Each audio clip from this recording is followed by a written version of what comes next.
And it's not because he came to me. I'd been to his house myself months before and followed it up administratively with a letter to draw the attention to some of these things. And it's not just about the album.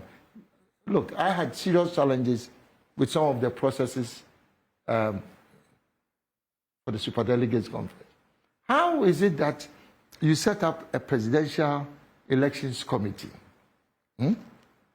chaired by a very distinguished leader of our party, Professor Makokwe, and then you come out with guidelines for the conduct of the primaries?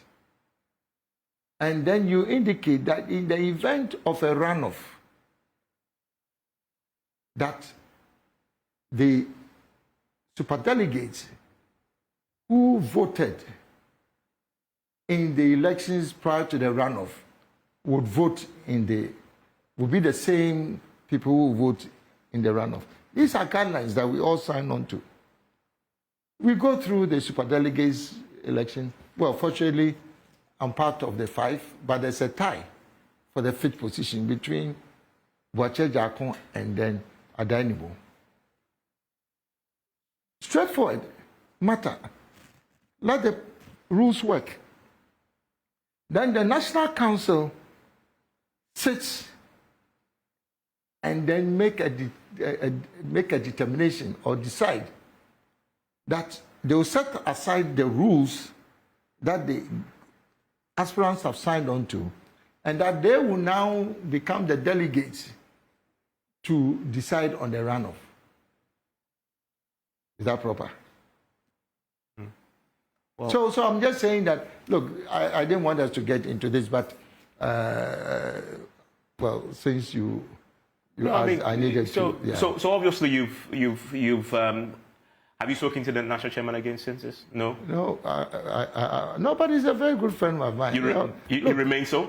Oh, yes. No, why not? You know, we come a long way. You're talking about the national chairman. Yes, we come a long way. He actually said that, look, it took him 20 years to get to the chairman. And then you should have just waited a bit longer. Please. I've moved on. And since we're talking about your friends, another friend of yours, the president. Yes. How are you with him? Oh, look, we have a very good relationship. Still? Still. He must be very unhappy with you that you left the party.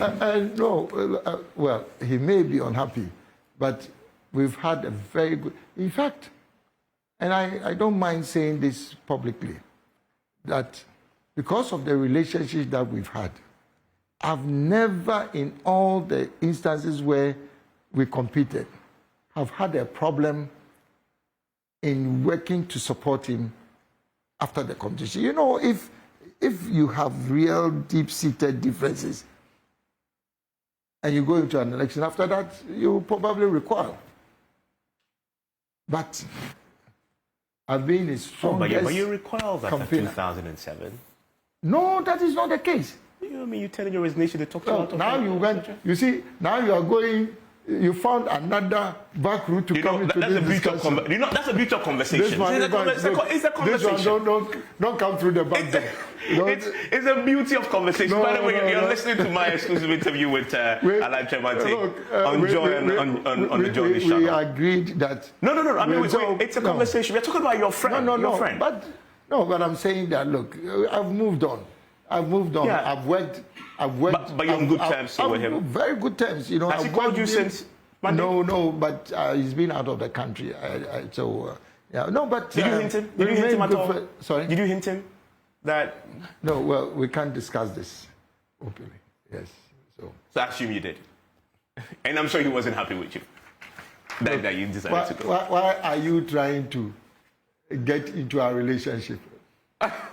I don't want to get between us, as they say. I don't want to come between you and him. But you say the relationship still remains. Yes, absolutely. I mean, we've worked very well together. You know, I was the first person he appointed as you're the first minister. person he actually announced way before you even contested. Way before, you know. So we remain very good friends. Yeah. And that will remain even as an independent candidate? And I have many other good friends in cabinet, and it will remain, yes. Yeah, although they'll be very unhappy with you. I know. Very, very unhappy with you. They John Jacob Kufuor. Yesterday I spoke to Kyerematen. I'll repeat that again. Okay. And he makes the point that on air, so I can repeat this, that Kufuor had called him yesterday and said, look, Kyerematen was traveling yesterday. He says if he returns, he should come and see him. So they talk about you. Yeah. Did you consult the old man? I don't want us to be discussing personal relationships and personal matters, you know.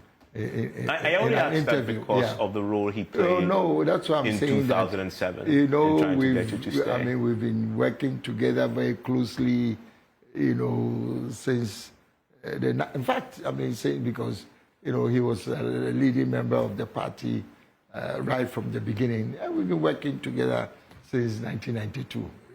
So and we remain. I mean, it goes without saying that he would have known about this. Well, let's move on. Like I'm saying, this is not the subject of our interview. It's a final one. Yes. Okay.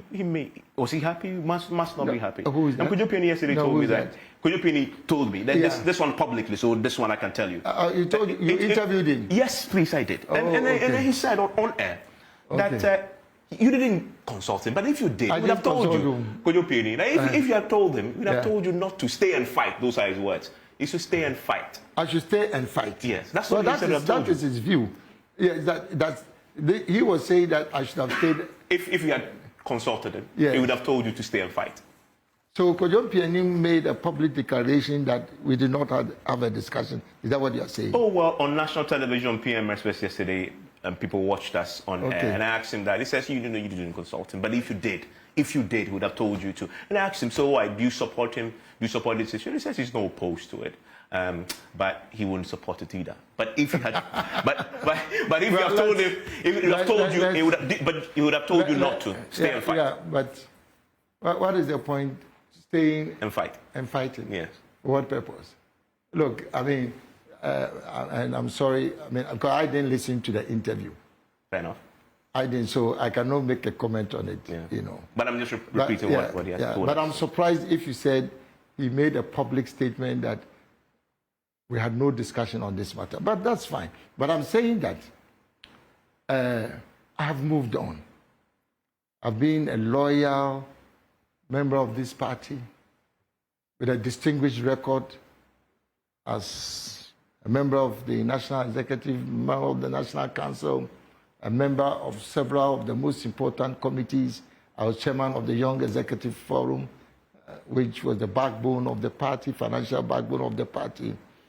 I've served in President Kufuor's government as ambassador You've also to the United States. On that point, because it just came up, you mentioned it. You had Hackman say that this assertion you made about investment is not true. Look, Evans, now you found another just because you mentioned it. No, because just because you mentioned it. Because you were making a statement about why I did not stay in the fight. I mean, based on yes, I was telling you that, look, I've served the party loyally and with distinction. I've served in the government. It's time for me to move on to serve my country in another capacity. Is that a problem? I mean, I'm trying to understand why that is a problem. If you are saying, Kyerematen says I should stay, to fight what? I mean, what is it to fight about? You understand me? But like I said, I did not listen to the interview, so I'm not sure what angle, which angle he was coming from. But I'm saying that people must understand where I'm coming from. I've served the party. I've served my government. I believe that God has given me talents that I can offer in service to the people of Ghana at the highest level of executive authority. And that's what I'm asking the people of Ghana to give me a chance to do that. You know, is there anything wrong with that? I mean, I would have wished that maybe I would have used that same vehicle, but there are different ways of getting to my destination. So I don't think that we should take this as a problem. You know, I've moved on.